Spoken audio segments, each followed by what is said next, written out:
저는 오늘 이제 히브리서 18강입니다. 히브리서 이 12장 12절에서 17절 말씀을 통해서 영적 활력을 회복하려면이라는 제목으로 오늘 말씀을 선포하겠습니다.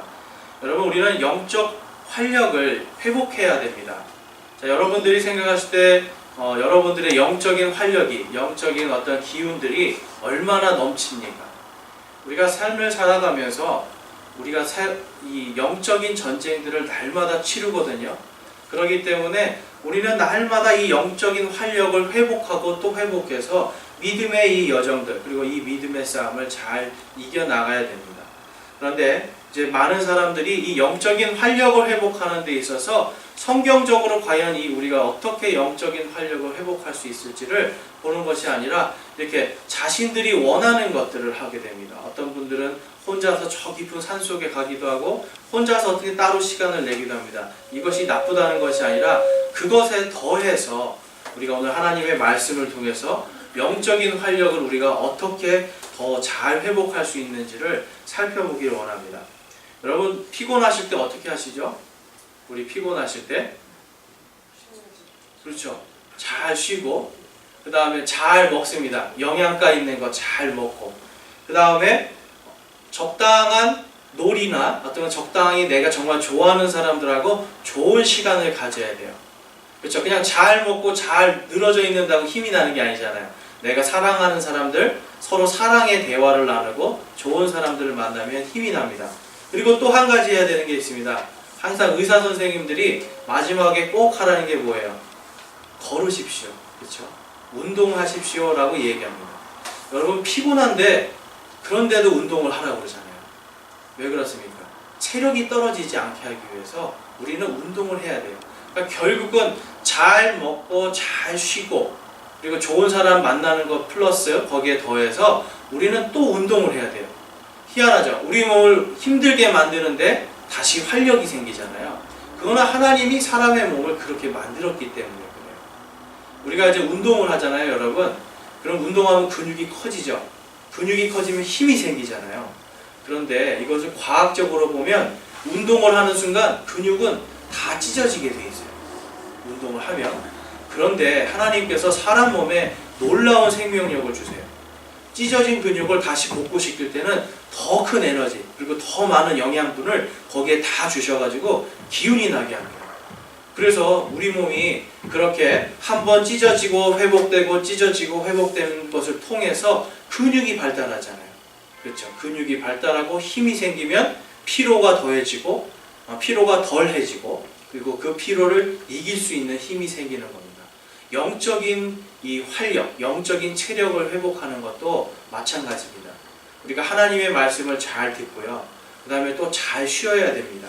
어떤 분들은 교회에서 이렇게 하는 일들, 그리고 목사님들도 그렇고 중직자분들도 그런데 교회에서 하는 이 행사들 모든 걸 하다 보면 1년이 다 지나가면 어때요? 아, 힘들다. 나 쉬고 싶다.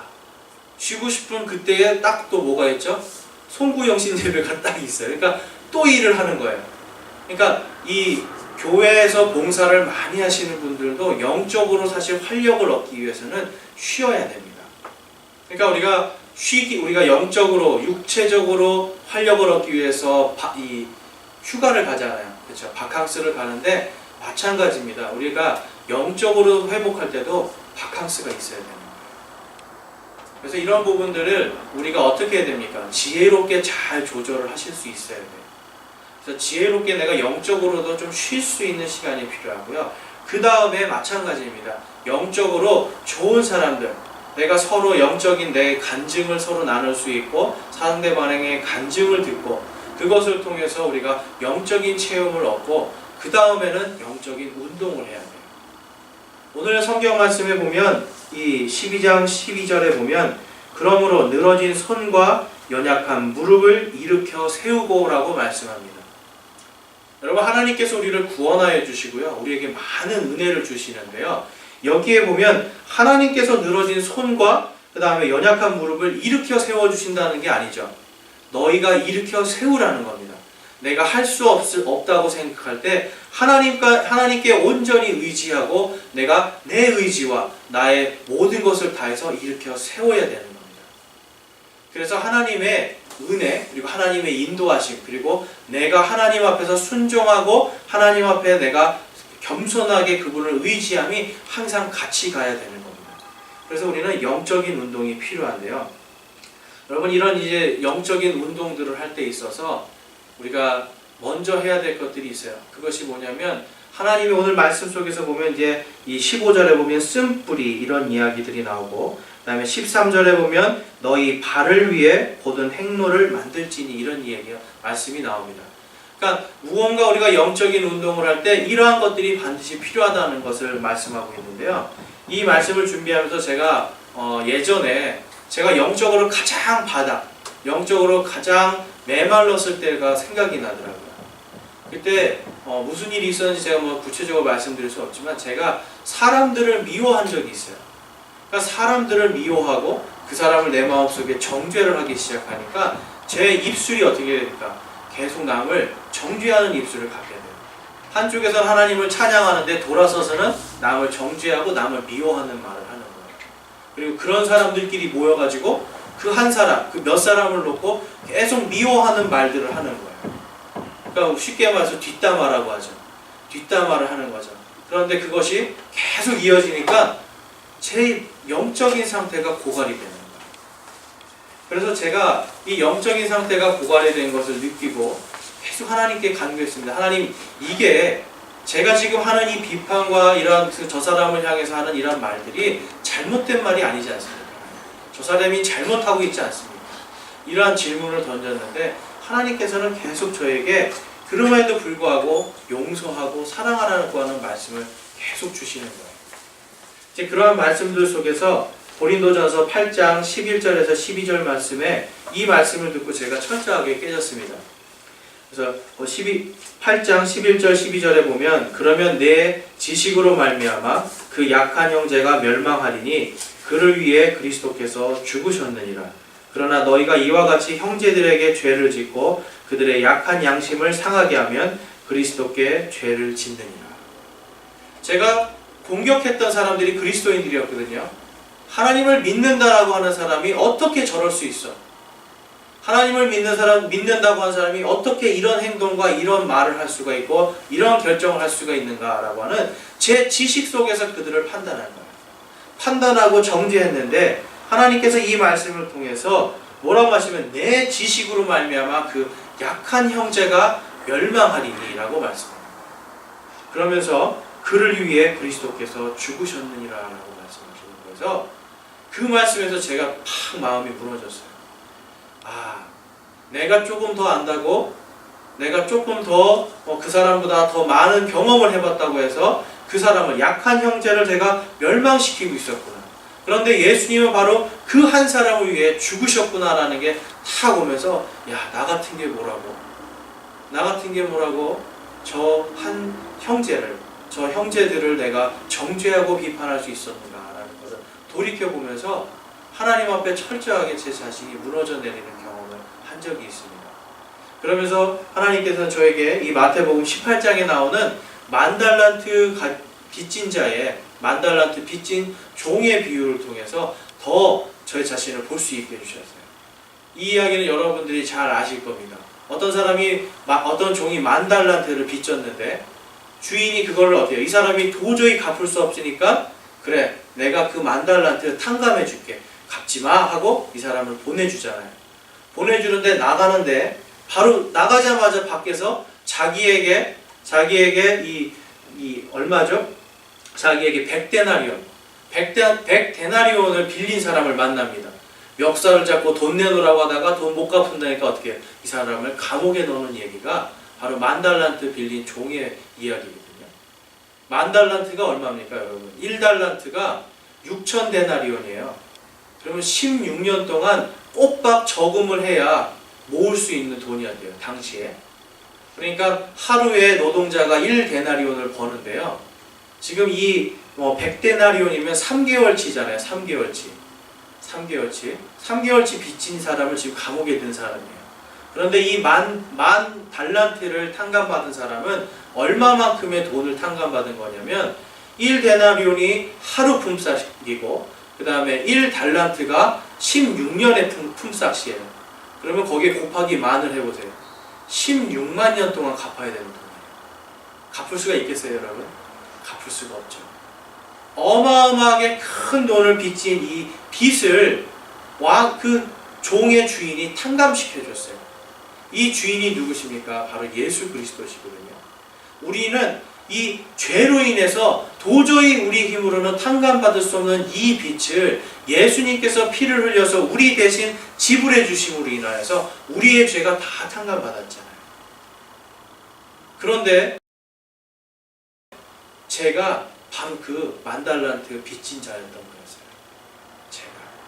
예수님께서 저에게 그 10,000달란트를 탕감해 주셨음에도 불구하고 바로 제 앞에 100데나리온, 겨우 3개월치거든요. 3개월치 봉급밖에 안 되거든요. 엄청난 은혜를 받았음에도 불구하고 작은 죄를 지은 그 한 사람을 용서하지 못해서 제가 정죄하고 그 사람을 계속해서 뒤에서 욕하고 비방하는 그러한 일을 할 때에 저의 영적인 상태가 완전히 메말라지고 침체가 되는 것을 볼 수가 있었습니다. 여러분, 하나님께서는 어때요? 우리에게 원수를 사랑하라고 말씀하십니다. 너희를 저주하는 자들을 오히려 축복하라고 말씀하십니다. 그런데 우리가 영적인 활력을 얻기 위해서는 먼저 우리의 혀와 입술이 그 하나님 앞에서 새롭게 거듭나야지 되는 것을 우리는 성경을 통해서 알 수가 있습니다. 우리가 영적으로 이렇게 고갈되고 기근을 겪는 이것이 바로 구분길입니다. 구분길. 내가 하나님께 곧장 가야 되는데 죄를 지음으로 인해서 하나님께 곧장 가지 못하고 옆으로 빠지는 것. 제가 지난주에 죄가 뭐라고 했죠? 하나님이라고 하는 이 관역이 있는데 관역에 도달하지 못하는 게 죄예요. 히브리 말로 레하흐티라고 하는 말인데, 그러니까 죄로 인해서 하나님께 가지 못하고 하나님의 거룩하신 성품에 가지 못하고 죄로 인해서 다른 길로 가는 것, 그것이 바로 죄입니다. 거기에서 바로 영적인 고갈과 기근, 이것이 생기는 것이고 이것이 바로 믿음의 길이 굽어지는 것이라고 성경을 통해서 우리는 알 수가 있습니다. 그래서 우리는 먼저 오늘 말씀을 통해서 이 영적으로 고든 행로를 만들어야 되는 거예요. 우리 한번 12장 13절 말씀 보겠습니다. 히브리서 12장 13절 말씀 함께 읽어보겠습니다. 너희 발을 위해 고든 행로들을 만드시니 이것은 저는 것이 길에서 벗어나지 아니하고 고침을 받게 하려 함이라. 아멘. 여기에서 고든 행로, 우리의 믿음의 행로를 곧게 만들라고 지금 성경은 말씀하는 거예요. 곧게. 하나님께서는 우리의 모든 빚을 다 탕감해 주셨잖아요. 예수 그리스도의 보혈을 통해서. 그런데 우리는 계속해서 이 죄를 통해서 다리를 저는 것과 같이 고든 행로로 가는 게 아니고 자꾸 옆으로 빠져서 가기 시작하는 겁니다. 그래서 우리는 이 14절의 말씀 한번 보겠습니다. 모든 사람과 더불어 화평함과 거룩함을 따르라. 그것들이 없이는 아무도 주를 보지 못하리라. 이 말씀이 여러분 굉장히 우리가 주목해야 될 말씀이에요. 왜냐하면 왜 우리가 고든 길을 만들어야 되는가에 대한 하나님께서 분명한 목적을 주시는 거예요. 여러분, 그리스도인들이 왜 바르게 살아야 됩니까? 왜 착하고 선하게 살아야 됩니까? 다른 게 아닙니다. 우리가 구원받기 위해서 선하고 착하게 사는 것이 아니라 하나님의 자녀로서 구원받았기 때문에 오늘 14절의 말씀처럼 모든 사람들이 주를 볼 수 있도록 우리가 하나님 앞에서 고든 길, 그것을 만들고 모든 사람과 더불어 화평과 거룩함을 따라가야 되는 것입니다. 그럴 때에 그들이 하나님을 볼 수 있게 되는 겁니다. 여러분, 우리는 우리의 삶 속에서 만약에 우리의 믿음의 길이 굽어져 있다면 이것을 반드시 바르게 만들어야 되는데요. 오늘 말씀에서는 이 굽어진 길을 어떻게 펴는가? 그것은 바로 모든 사람과 화평하게 지내도록 노력하라는 겁니다. 우리가 항상 모든 사람과 화평하게 지낼 수는 없지만 노력하라는 겁니다. 여러분, 운동선수가 하루아침에 그 놀라운 운동력을 갖는 게 아니잖아요. 기술을. 실패하지만 또 노력하고 실패하지만 또 노력하고 계속 넘어지지만 다시 일어나서 뛰고 연약하고 늘어진 손을 다시 일으켜 세워서 다시 달리는 거예요. 그러니까 우리는 노력함을 통해서 하나님 앞에 하나님께서 여기 세워주신 이 믿음의 그 결승점을 향해서 넘어지지만 힘들지만 계속해서 달려나가야 되는 겁니다. 그래서 우리는 노력해야 돼요. 모든 사람과 더불어 화평하려고 노력해야 됩니다. 마태복음 5장 9절 말씀에 보면 화평케 하는 자는 복이 있나니 그들이 하나님의 아이들이라 불릴 것이기 때문이요 라고 말씀합니다. 화평케 하는 자에게 복이 있다라고 말씀하는 거예요. 여러분, 이것이 굉장히 힘들지 않습니까? 누군가에게 나를 공격을 하고 말로써 공격을 하든지 어떤 다른 걸로서 나를 짓누르고 나를 뭔가 공격을 할 때 여러분, 과연 그 사람과 화평할 수 있냐는 거예요. 누군가가 나를 저주할 때 과연 내가 그 사람과 화평할 수 있냐는 거예요. 그렇지만 하나님께서는 어떻게 해요? 바로 그 한 사람을 위해서 예수께서 돌아가셨기 때문에 그 사람이 지금은 나를 괴롭히고 나와 불화를 일으키지만 그 사람에게 내가 화평케 하기 위해서 노력할 때 하나님께서 나를 통해서 하나님을 볼 수 있게 만들어 주신다는 겁니다. 나를 드러내는 게 아닙니다. 내가 아니라 나를 통해서 하나님께서 드러나게 하시기 위해서 화평케 해야 되는 거예요. 근데 여러분, 이제 우리가 살면서 어떤 부분에서 제일 이 화평을 깨나요? 화평을 깨는 가장 첫 번째는 뭐냐면 바로 우리의 혀와 입술입니다. 우리의 혀와 입술이 화평을 깨요. 대부분 그렇습니다. 90%는. 그렇죠. 말도 없이 그냥 치고받고 싸우는 경우가 없잖아요. 말로 하면서 서로 먼저 상처를 주고 상처를 주는 것이 아프니까 또 상처를 주니까 견디지 못해서 치고받고 싸우는 거잖아요. 네. 그렇지 않은 사람들은 뭐예요? 정신 이상한 사람들은 말 없이 그냥 때리겠죠. 그렇지만 대부분은 말 때문에 화평이 깨져요. 그래서 여러분, 시편 34편 말씀하고 베드로전서 3장 말씀에서 이 우리의 혀와 입술에 대해서 이렇게 말씀합니다. 시편 34편 말씀 9절 말씀 보겠습니다. 오 주의 성도들아, 너희는 그분을 두려워하라. 그분을 두려워하는 자들에게는 부족함이 없도다 라고 말씀하면서 먼저 하나님을 두려워하라고 이야기하는 거예요. 그 다음에 이 13절 말씀에 내 혀를 지켜 악에서 떠나게 하고 내 입술을 지켜 교활한 말에서 떠나게 하며 악을 떠나고 선을 행하며 화평을 구하고 그것을 따를지어다 라고 말씀합니다. 그러니까 우리의 혀와 입술을 지키라는 거예요. 하나님을 두려워하는 마음으로 지키고 그 입술이 악과 교활함에서 떠나가라고 이 시편 기자는 말씀하고 있습니다. 그러면서 그러한 사람들에게 뭐라고 말씀하냐면 주의 눈은 의로운 자들 위에 머무르며 그분의 귀는 그들의 부르짖음에 열려 있도다라고 말씀합니다. 여러분, 우리가 기도를 하면서 하나님께 기도 응답을 많이 바라잖아요. 그렇죠? 기도 응답을 바라는데 무언가 기도 응답을 바라기 전에 먼저 우리가 입술과 우리의 혀를 지켜서 하나님 앞에 의롭게 되도록 하나님 앞에 내가 선과 또한 화평케 하는 자로서 먼저 설 때에 하나님께서 그 기도에 대한 응답을 오히려 우리가 생각한 것보다 더 훌륭하게, 더 아름답게 주실 수 있을 줄로 믿습니다. 그래서 우리는요, 여러분, 항상 우리의 입술을 지켜야 됩니다. 그리고 우리의 혀를 지켜야 됩니다. 여러분, 교활이라는 말이 무슨 뜻인지 아시나요? 교활. 우리는 교활이라는 말 많이 쓰죠. 근데 교활이라는 게 동물 이름이더라고요. 알고 보니까 중국의 신화에 나오는 동물이 교라는 동물하고 활이라는 동물이 있어요. 교라는 동물은 뭐냐면 개인데 표범털을 갖고 있고 그 다음에 속불을 달고 있는 동물이 바로 교예요. 이 교가 세상에 나타나면 세상에 풍년이 들었대요, 당시에. 그런데 이 교는요, 문만 살짝 열고 나올까 말까 계속 약 올리는 동물이죠. 네. 나올까 말까 계속 약 올리면서 농부들이 아유 저게 나오면 내가 나갈까 하면 그래 말까 하면 이제 계속 사람들을 기만하는 동물이 바로 이 교라고 합니다. 그 다음에 이 활은 어떤 동물이냐면 활은 사람처럼 생겼는데 온몸이 돼지털로 생기고 아주 흉측하게 생겼대요.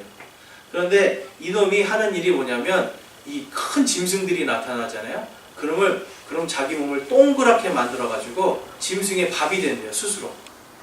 그런데 밥이 되는 이유가 뱃속에 들어가서 그 다음에 위장에서 딱 펼쳐져서 위장을 갉아먹어서 그 짐승을 죽인대요.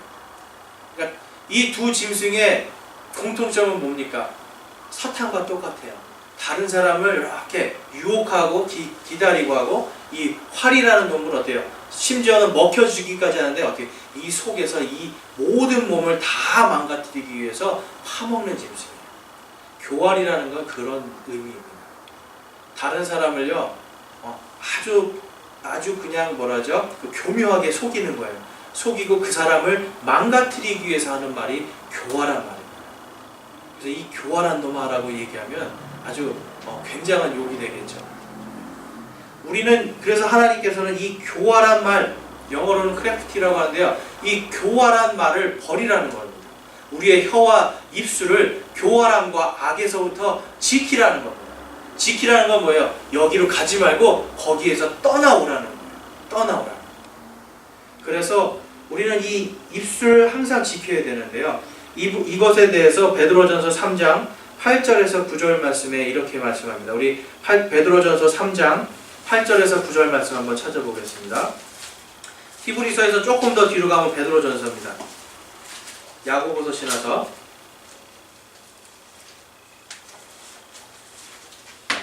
히브리서에서 조금 더 뒤로 가면 베드로전서 3장이 있습니다. 3장 8절 말씀, 8절 말씀, 9절 말씀 우리 한 목소리로 읽어보겠습니다. 다 찾으셨죠? 끝으로 너희는 다 한마음이 되어 서로를 동정하며 형제로서 사랑하고 불쌍히 여기며 예의 바르게 행하라. 악을 악으로 욕설을 욕설로 갚지 말고 오히려 그와 반대로 축복하라. 이런 일을 위해 너희가 부르심을 받은 줄을 아나니 이것은 너희가 복을 상속받게 하려 함이라. 아멘. 하나님께서 우리를 부르신 이유가 무엇이라고요? 악을 악으로 갚지 말고 욕설을 욕설로 갚지 않고 오히려 그들을 축복하라고 부르셨다라고 이렇게 성경이 말씀하는 거예요. 왜 그렇습니까? 우리가 그들을 축복하는 삶 살 때에, 우리의 믿음의 행로를 곧게 할 때에 그들이 하나님을 볼 수 있기 때문입니다. 그래서 우리가 믿음의 행로를 곧게 할 때에 우리의 혀와 입술을 먼저 지켜야 되는 거예요. 그런데 우리는 어때요? 항상 악한 말들을 악을 악으로 갚는 게 너무 쉽잖아요. 그렇죠? 욕설을 들었을 때 욕설로 갚는 게 너무 쉬우니까 쉬운 방법을 택합니다. 그런데 하나님께서는 그것이 아니라 마치 운동선수가 어려움을 당해서도 꾹 참고 아무 말 없이 계속 달려가는 것처럼 계속해서 악을 악으로 갚지 말고 욕설을 욕설을 갚지 말고 오히려 그 반대로 축복하고 사랑함을 통해서 우리의 믿음의 행로가 곧아짐을 통해서 사람들이 우리를 통해 하나님을 볼 수 있게 하라고 말씀을 하고 있는 겁니다. 우리는 교회와 가정과 그리고 사회에서 많은 사람들을 만납니다. 그런데 그 만나는 사람들 속에서 늘 갈등과 또 늘 불안함이 존재하고 있어요. 싸움과 미움이 존재할 수가 있습니다. 그런데 여러분, 그럴 때 생각하셔야 돼요. 내가 한번 미워하고 내가 한번 악한 말, 악한 욕설을 퍼부을 때 이 사람은 나를 통해서 하나님을 볼 수가 없구나. 이거를 분명히 아셔야 돼요. 내가 욕설을 퍼붓고 악을 행할 때 이 사람은 나에게 하나님을 볼 수가 없겠구나 라고 여러분 스스로가 돌아보셔야 돼요. 그러면 어떻게 됩니까? 하나님께 영광을 돌리기 위해서 우리는 참을 수 있어야 돼요. 참을 수 있어야 돼요. 그래서 어떤 사람들은 습관적으로 아주 그냥 이렇게 욕이 배어있는 분들이 있어요. 예수님을 잘 믿는데도 욕이 배어있는 분들이 있어요. 제가 이제 보니까 약간 이제 이거는 제가 지역 감정이 아니라 전라도 분들은 이게 어릴 때부터 그냥 욕이 이렇게 약간 이렇게 습관화되어 있잖아요. 그렇죠? 막 이런 모험 하면서 이렇게 막 얘기할 때 추임새로 욕을 막 쓰시는 분들이 있거든요.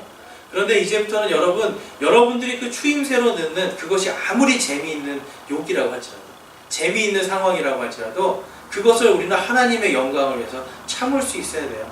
그리고 누군가가 정말 우리를 공격하고 우리를 대적할지라도 하나님께서 드러나시게 하기 위해서 내가 참을 수 있어야 되는 겁니다. 우리는 우리의 혀와 입술을 지키기 위해서 노력해야 됩니다. 그럴 때 우리의 믿음의 행로가 곧아질 수가 있는 거예요. 그리고 두 번째로는요, 오늘 14절에서는요, 우리가 모든 사람들 속에서 거룩하라고 말씀하세요. 거룩. 14절 말씀, 우리 히브리서 12장 14절 말씀 보시면 모든 사람과 더불어 화평과 거룩함을 따르라 라고 말씀합니다. 그렇죠. 화평한데 그냥 화평하기만 한 것이 아니라 거룩함을 따르라 라고 말씀하는 거예요. 이 두 가지가 지금 굉장히 중요한 말씀이에요, 여러분. 하나님의 성품 중에 하나가 거룩함입니다. 하나님은 사랑이시고요, 공의의 하나님이시고, 그리고 거룩하신 하나님이에요. 자, 여러분, 거룩이라고 하면 무슨 생각이 드시죠? 거룩이 무슨 뜻인가요? 거룩하다는 것은 완전히 더러운 것에서, 부정한 것에서 떨어져 나와서 구별되어 있다는 뜻이에요. 자, 한 가지 더 질문하겠습니다. 교회라는 건 무슨 뜻인가요? 교회. 우리가 교회에 다니잖아요. 교회는 무슨 뜻입니까? 교회는 그리스어로 에클레시아라고 합니다. 에클레시아는 무슨 뜻이냐면 세상 속에서 부름받아서 구별된 사람들이에요. 그러니까 세상 속에서 부름받은 사람들에 대해서 에클레시아라고 하거든요. 그러니까 교회는 뭐냐면 세상과 구별되어 있고 거룩하게 구분되어 있는 사람들의 모임을 교회라고 이야기하는 겁니다. 그렇기 때문에 하나님께서 거룩하시기 때문에 우리도 거룩해야 되는 거예요. 우리는 예수 그리스도의 보혈의 피를 통해서 어떻게 죄와 사망에서 우리 힘으로는 할 수 없었던 그 모든 것을 예수님의 피로 대신 부속받음을 인해서, 대속받음을 인해서 이제는 사망이 아니라 생명으로, 죄가 아니라 의로움으로 옮겨진 사람들입니다. 죄와 사망에서 하나님께서 불러내셔서 따로 거룩하게 지금 세상 속에 여러분들이 살 수 있도록 하나님께서 부르신 거예요. 그러니까 우리는 세상 속에 살지만 사실은 하나님 앞에 거룩하게 구별되어 있는 사람들입니다. 그러면 우리는 어떻게 살아야 되겠습니까? 거룩하게 살아야 되겠죠. 그렇죠? 다시 한번 베드로전서로 가보겠습니다. 베드로전서 2장 말씀 한번 보실게요. 다시 뒤로 돌아가셔서 베드로전서 2장 말씀. 베드로전서 2장 13절에서 17절 말씀인데요. 제가 우리 한 절씩 교독해 보겠습니다. 베드로전서 2장 13절입니다. 2장 13절 제가 먼저 읽어보겠습니다. 주를 위해 사람의 모든 규례에 복종하되 죄송합니다. 13절입니다. 주를 위해 사람의 모든 규례에 복종하되 왕에게는 최고 권위자에게 하듯하고 에게는 악을 행하는 자를 징벌하고 잘 행하는 자를 칭찬하기 위해 그가 보낸 자에게 하듯하고 하라. 15절 말씀입니다. 그리함으로 하나님의 뜻이니 이것은 너희가 잘 행함으로 어리석은 자들의 무식한 말을 잠잠하게 하려 함이라. 너희가 자유로우나 너희의 자유를 악을 덮는 도구로 쓰지 말고 오직 하나님의 종들로서 행하라. 우리 17절 말씀 읽어보겠습니다. 모든 사람은 존경하며 형제들을 사랑하고 하나님을 두려워하며 왕을 존경하라. 아멘.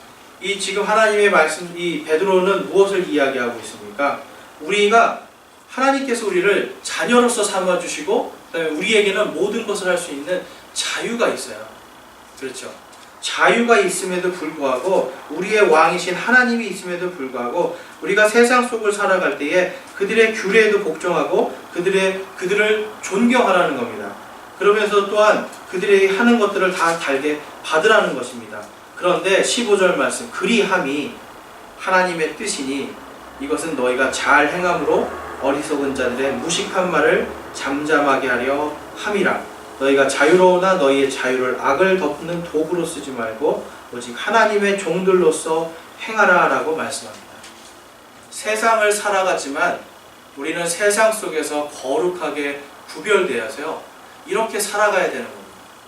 때로는 세상이 우리를 예수님을 믿는다는 이유로 또한 우리가 예수님을 믿는 이 믿음을 무력화시키기 위해서 세상이 우리를 대적할지라도 그것을 우리가 스스로를 거룩함을 지키면서 살아갈 때에 그들의 무식함과 어리석음을 잠잠하게 할 수 있는 힘이 생기는 겁니다.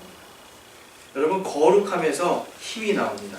그래서 하나님께서 내가 거룩하니 너희도 거룩하라 라고 말씀하시는 것은 이 세상에서 우리가 거룩하게 살아갈 때 거룩함 때문에 당해야 되는 많은 수모와 많은 손해들도 감당하면서 나갈 수 있도록 살기를 하나님께서 원하신다고 우리는 성경을 통해서 알 수가 있습니다.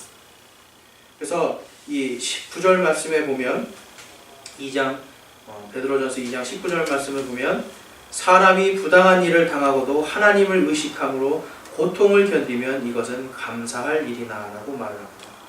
우리가 부당한 일을 당해도요 거룩함을 지켜야 돼요. 거룩함을 지키면서 하나님을 의식함으로 고통을 견디면 이것은 감사할 일이라고 성경은 말씀하고 있는 겁니다. 그래서 20절 말씀에 너희가 너희 잘못으로 인하여 매를 맞고 참으면 그것이 무슨 영광이냐? 그러나 너희가 잘 행하고도 그것으로 인해 고난을 당하고 끈기 있게 그것을 견디면 그것은 하나님께서 받으실 만한 것이니라 라고 말씀합니다. 그래서 우리는요, 하나님을 믿고 거룩함을 지키는 데 있어서 부당한 일을 당하더라도 거룩함을 지키기 위해서 하나님을 의식해야 돼요.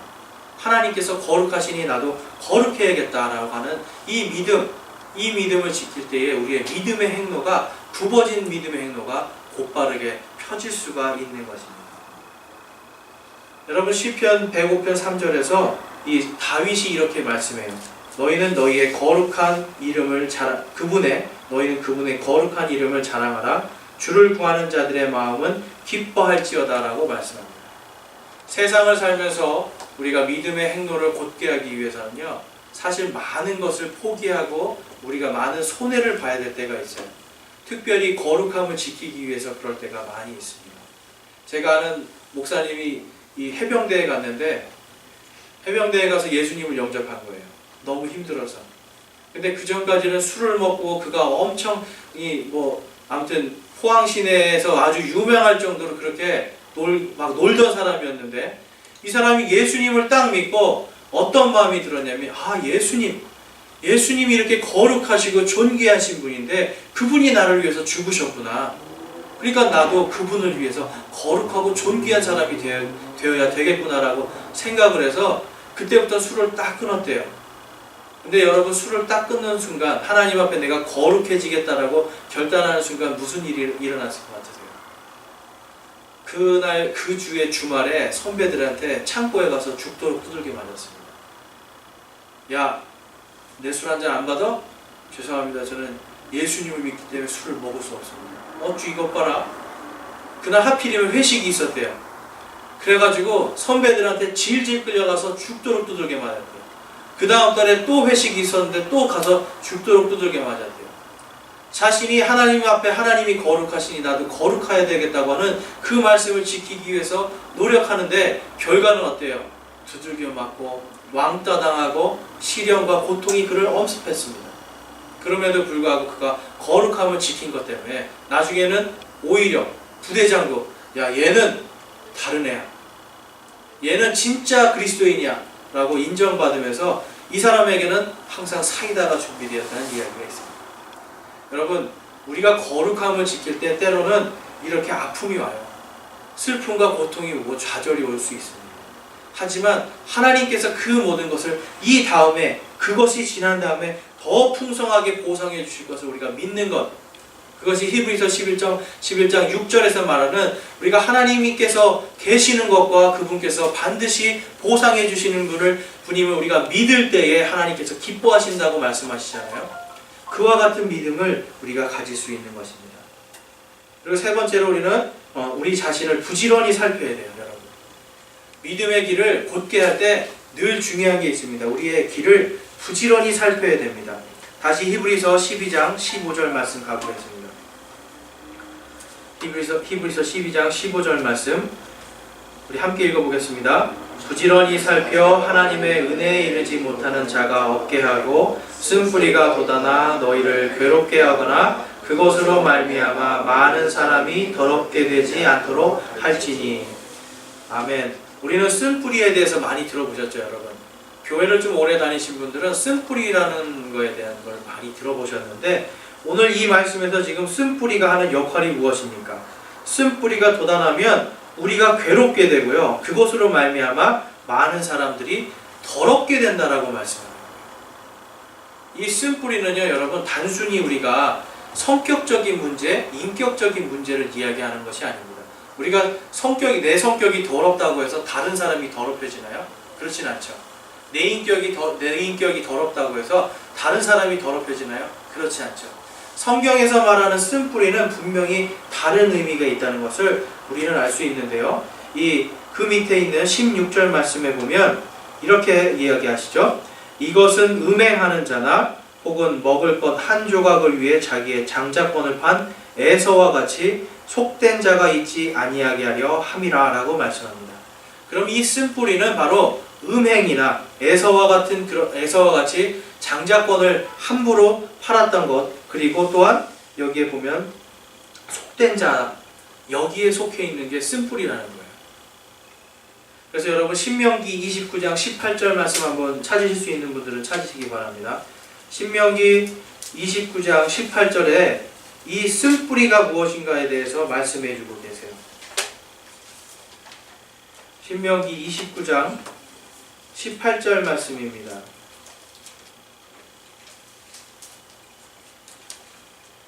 이 말씀을 가지고 지금 이 성경에서 말씀을 하고 있는 거예요. 신명기 29장 18절 말씀, 우리 찾으신 분들은 한 목소리로 읽어보겠습니다. 너희 가운데 남자나 여자나 가족이나 지파가 이날 주 우리 하나님으로부터 마음을 돌리고 가서 이 민족들의 신들을 섬길까 염려하며 또 너희 가운데 쓴 것과 쑥을 내는 뿌리가 생길까 염려하노라. 아멘. 지금 이 쓴 뿌리가 무엇이냐고 하면 음행과 관련이 되어 있는 게 뭐냐면, 성경에서 말하는 음행은 우상 숭배하고 연결이 되어 있습니다. 그러니까 여기 신명기 29장 18절에서 말씀하는 이 쓴 뿌리는 무엇이죠? 바로 하나님으로부터 마음을 돌리고 가서 다른 민족들의 신을 섬기는 것을 말씀하고 있는 거예요.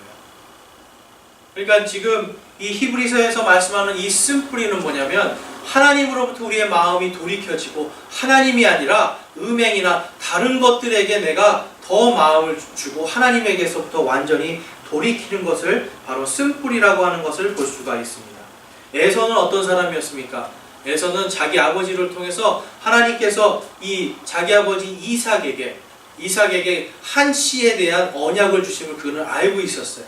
하나님의 언약과 말씀을 알고 있었음에도 불구하고 장자니까 하나님의 그 언약과 말씀을 받을 수 있는 우선권이 있었거든요. 그 우선권을 소홀히 여긴 거예요.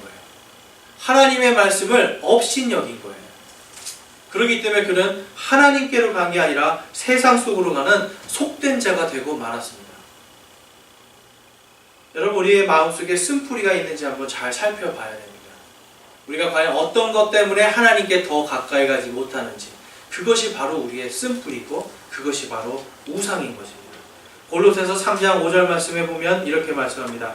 그러므로 땅에 있는 너희 지체들을 죽이라. 그것들은 음행과 부정함과 무절제한 애정과 악한 욕정과 탐욕이니 탐욕은 우상 숭배니라 라고 말씀합니다. 여러분, 우리가 무언가를 탐욕할 때 하나님보다 더 우리가 욕심을 부리면서 하나님을 제껴놓고 하나님 없이도 내가 무엇을 할 수 있어 라고 하는 것, 그것이 탐욕인데요. 그 탐욕이 바로 우상 숭배라고 성경은 말씀하고 있는 겁니다. 그래서 여러분, 우리는 하나님 앞에서 늘 우리의 믿음을 점검해야지 되는 거예요. 그래서 히브리서 12장 2절 말씀에서 이렇게 말씀하시잖아요. 우리의 믿음의 창시자여 또 완성자이신 예수님을 바라보자 라고 말씀합니다. 여러분, 우리의 믿음을 곧게 할 때 나의 행실과 나의 어떤 이러한 것들, 나의 쓴뿌리들을 바로잡을 때, 여러분, 바로잡은 다음에 해야 되는 게 무엇입니까? 곧게 하기 위해서는 바로 이 길의 끝을 봐야 돼요. 예수 그리스도, 믿음의 창시자요 완성자이신 예수님을 바라보고 나갈 때 우리는 이 믿음의 경주를 곧게 달려나갈 수 있는 것입니다. 우리 골로새서 3장 한번 찾아보시겠습니다. 골로새서 3장 말씀입니다.